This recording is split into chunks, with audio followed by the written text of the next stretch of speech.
may proper training po para sa wushu at may proper training para sa pencak sila. Hindi yung basta makita nyo lang sa YouTube o si Master YouTube, minsan nakakadisgrasya yan eh. Si Master YouTube. Ingatan nyo po na gayahin ang mga ito nang wala pong proper orientation, proper guidance ang coach na nag-under rin sa ganitong klaseng training.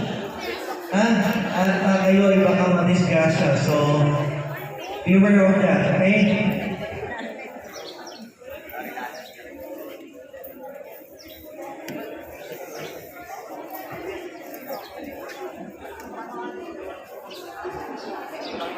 We would like to acknowledge also the presence of our medical staff. Let us give them a round of applause. So without them, hindi tayo makakapagsimula ng ating tournament. Okay. Again, may we request the third one. 1 minute. Okay, ready? Third.